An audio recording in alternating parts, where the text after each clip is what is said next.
Welcome to the Bulldog Blitz. I'm Becca Bornhorst. Today I'm joined in the studio with Butler's head volleyball coach Sharon and middle blocker Maggie Harbison. Before we get started, let's take a look at how the ladies have performed so far this season. The Butler women's volleyball team is off to a fast start this season. The team has posted wins over opponents such as IUPUI, Western Illinois, and Indiana. Recently, the Bulldogs hosted the Butler Classic, a tournament played at Hinkle Fieldhouse. The Butler women played 3 games, beating Western Illinois and Indiana, but losing to Stephen F. Austin. Junior Maggie Harbison was happy with the way the team played in their first home games. Thought it went well for our first home opener. Lots of kids here, a good environment. It's a good game. Fellow junior Morgan Peterson was happy with the energy the team displayed. Well, I thought we had a lot of energy. The kids helped. There's a ton of kids here, so we used energy to our advantage. We came out with a strong start, had a little slow finish in the 3rd game, but we finished it out in the 4th game. I thought everybody brought their game today and did really well, so I'm excited. Peterson, who transferred to Butler after playing 2 seasons at Middle Tennessee State, is excited for the opportunity to play in a new conference. I'm really excited. We start the Atlantic 10 off with Dayton, and they're the best team in the conference. The Bulldogs start the conference season, their first in the Atlantic 10, on September 21st. The team is very excited for the new challenges that await them, says Harbison. Oh yeah, we're so excited. We kick it off with Dayton, and they're currently ranked 10th in the nation, so they're really good. It'll be a good opener. Head coach Sharon is entering her 13th season leading the Bulldog program. In 2010, Clark and the Bulldogs won the Horizon League Championship. The Butler women host the Butler Invitational this weekend. The team is looking forward to the challenge. Oh yeah, definitely. For the Bulldog Blitz, I'm Matt Reinsmith. Once again, welcome back to the Bulldog Blitz, and I'm joined in the studio with Coach Clark and Maggie Harbison. Thank you guys for joining me today. Let's start with just talking about the game last night at Wright State. This is the first time that you played the Raiders non-conference, so was it a little bit different or odd going over there and knowing that the win didn't count for conference standings? We'll start with you, Maggie. I wouldn't say it was weird because I've been there for the past 2 years. Of course, it's weird that that's going to be my last time playing there since we won't be there next year, but it seemed pretty normal. That's pretty comforting for us. We played well, and so I think it's because we were so familiar with the arena. So. That's great. So Maggie, in Pittsburgh 2 weekends ago and last weekend here at the Butler Classic, you were named to the all-tournament team both times, and you're also now leading the team in kills per set. So just talk about what you've done, in your first 2 years and in the off season to really improve your game to be able to get in this position where you really are a key contributor to your team. Well, when I was a freshman and sophomore, I don't really think I was needed to be like an offensive player. And now that I'm an upperclassman and I've learned a lot, I finally got to be an offensive player, which is what I love. And I'm playing back row too, so I get swings out of the back row and also the digging and just more comfortable and learned a lot, I guess. And Coach Clark, can you just talk about what Maggie does for your team and how important she is? Sure. Maggie's a great all-around 6 rotation player for us. And, your question to her about what did she do in the off-season, the difference between her as a freshman and her now as a junior is the work that she put in out of season. So that work off the court, lifting and getting stronger, but getting smarter as a hitter. And I think that definitely helps us and has made us more successful because she's a very smart hitter now. So we can go to her more, and she's handling that load very well for us. Right, and you said she plays in all 6 positions, and that means you don't come out at all during the match. So talk about how you've had to adjust to that. That takes a lot of energy. There are breaks between the plays, but you're still out there for 3 sets. So just talk about what you have to do to keep your energy level up, but to keep the girls on your team focused and together the whole time. Well, like she says, I've been lifting a lot more, so I have a lot more endurance in my legs and everything. And last year I didn't play back row, and I think that's because I played middle more, and it's really fast in the middle, and I kind of needed that break to slow down. And now I'm hitting right side or outside and in some middle, but it's kind of slower, so I can handle it easier. And I think that I've been eating right, so I'm fueled throughout the game and just feed off the energy from my teammates. That's awesome. Coach, it seems that this year your team is very balanced. Just last night, Claire Randich had 8 kills and Belle Obert had 10. You have a really reliable setter in your transfer, Morgan Peterson, and 2 good liberos. So just talk about the depth of your team this year maybe and how that's going to help you going into the new Atlantic 10 conference? You know, one of the things I was most excited about is that we have depth in every position this year, and that's been good for us. You know, to have 4 middles, 4 outsides, and to have versatile players like Maggie that can go in different positions. That has helped us a lot. It gives us the opportunity to match up better. Our matchups are much better per opponent, but it also gives us an opportunity to get some younger players a little bit of playing time and get them a little more seasoned so they can keep up with these guys and be ready when it's time for them to step into their new roles. Maggie, can you tell a difference out on the floor, just that there's more depth, that there's really not a drop of play maybe when the girls come in? And yeah, I mean, it feels great. I feel like we always have a great sense of flow, and I think that helped with spring because we only graduated 1 player. So we all worked together in the spring and got comfortable with each other, and we're all versatile, so no matter where we are, we have flow, which is awesome. That's great. I just want to talk a little bit about the weekend coming up. You guys are hosting your second 4-team tournament, this one called the Butler Invitational, and you're hosting Kent State, UC Davis, and Southeast Missouri State. So, Coach, just talk a little bit about how important it is for you guys to perform well this weekend, knowing these are your last 3 matches before you head into conference play.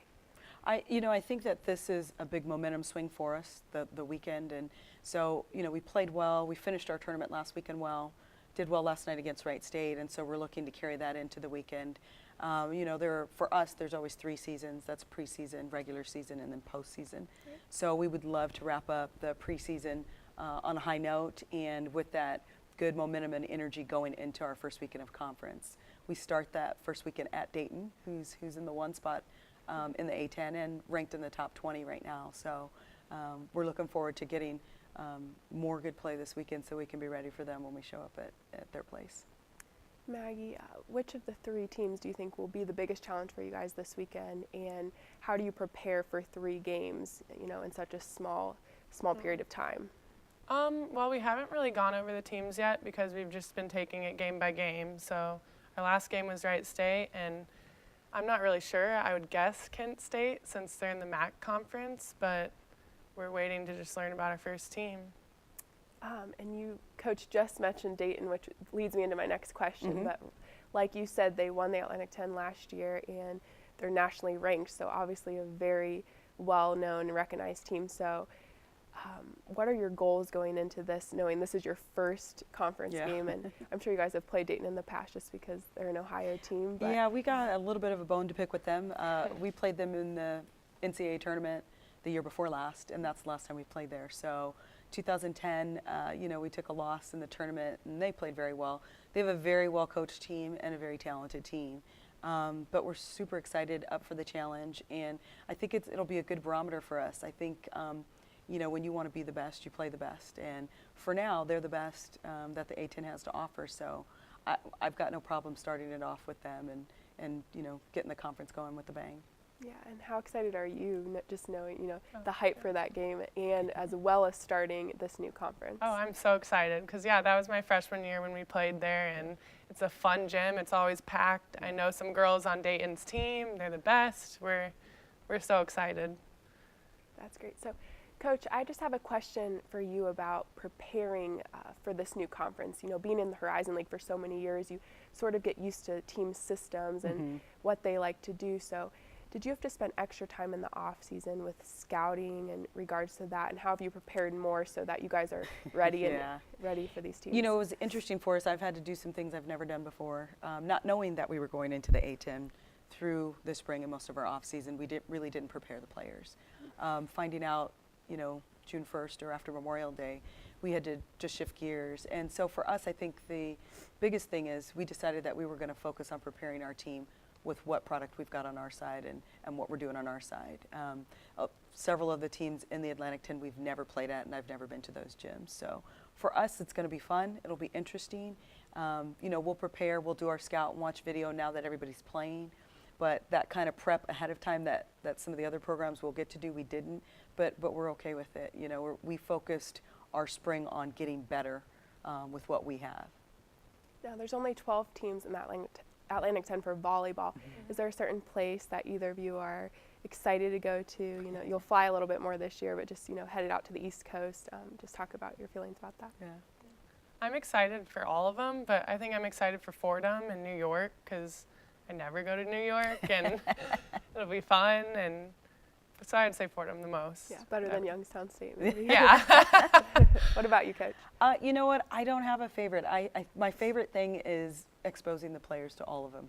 You know, just to be able to go up to Rhode Island where most of them have never been, or down to Charlotte, and there's quite a difference in that. So I think that experience of itself will be good. But I do think that they're all great venues for us to play in, and I think it'll be a good start for us as we get going down this road.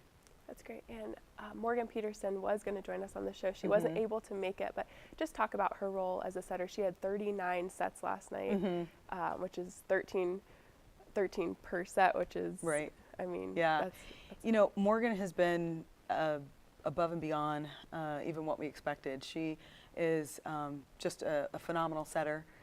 She does so many other things, you know, with her blocking and just her physical abilities, her jump serving. She brings so much more to the table than we've had for the last couple of years. And I think that she came at the right time with the hitters that we have. And so it's nice to have her. She's also got a great personality, and she's a fierce competitor. You know, she's just fun to watch out there. So she, I'm sure, will be a crowd favorite because she's so competitive, and you can see it in her play. But you know, she's definitely brought a good sense of being a great quarterback to the program. That's great. Well, good luck to both of you this weekend. Thank and you. coming up at Dayton and the rest of Atlantic 10 play. Thank you so much for joining me today. And that's all we have today for the Bulldog Blitz. I'm Becca Bornhorst. Thanks for joining. Hi, I'm Colin Likas, and welcome to your Bulldog Blitz scoreboard. New Hampshire is the destination for the football team on Saturday, as the Bulldogs will face Dartmouth in a night game. The contest will be the team's first against an Ivy League school. Butler will also be the first Pioneer Football League squad to play at Dartmouth since the league's creation in 1993. The Bulldogs have one win in 2 games this season, following a 42-13 thumping of Franklin College last Saturday. That game has the distinction of being the team's first night game in the Butler Bowl since 1941. The women's soccer team has a pair of contests this weekend. The first will be held in the Bowl Friday against Eastern Illinois. The Bulldogs then head to Ball State to face off against the Cardinals. Butler will then have a week off entering the game against Eastern Illinois. The Bulldogs fell 3-0 to Michigan last Friday, giving them a record of 3 wins, 3 losses, and 1 tie. The men's soccer team will compete in the Akron Invitational this weekend. The Bulldogs will travel to Ohio to face South Florida on Friday and St. John's on Sunday. Butler did not play in the tournament last season. The Bulldogs will host a match against Evansville on Wednesday as well. A 2-1 loss to Central Arkansas last Sunday has Butler sitting with a record of 1 win, 1 loss, and 2 ties going into the Invitational. Instead of hosting the Butler Invitational, the women's tennis team will open its fall season at DePauw's Tiger Invitational. The event will take place Saturday evening and will be the first of 3 tournaments on the Bulldogs' brief fall schedule. The men's and women's cross-country teams are set to compete in the Indiana Intercollegiate Meet Friday afternoon. The races will take place in Bloomington and will feature large fields. Senior Lauren McKillop led the Butler women to a second-place finish in the event last season. Sophomore Tom Kerr was the top finisher for the Butler men, who took 8th place last season. Even with its regular season still months away, the softball team is training and competing in a fall season. The Bulldogs have 4 games scheduled this weekend. Saturday, Butler will face Marion and St. Joseph's at the Butler softball field. The Bulldogs will then host Ball State and Lakeland the following afternoon. The volleyball team is preparing to host its second invitational tournament in as many weeks. The Butler Invitational will take place Friday and Saturday on the heels of last week's Butler Classic. Southeast Missouri State, California Davis, and Kent State will participate in the event. The Bulldogs tallied a 2-1 record in last year's Butler Invitational. The squad is coming off of a 3-0 victory over Wright State on Tuesday and 2 victories in the Butler Classic. The Butler women's golf team is off to a good start. Sophomore Jenna Peters won the individual competition at the Green Bay Invitational. The Bulldogs tied for second place as a team. The men's golf team will play in the Indiana Invitational this weekend, following a third-place showing in Green Bay. Senior Andrew Wieging led the Bulldogs, taking runner-up honors at the Invitational. That's all we have on the Bulldog Blitz scoreboard. Be sure to go out and support your Bulldogs. For the Blitz, I'm Colin Likas.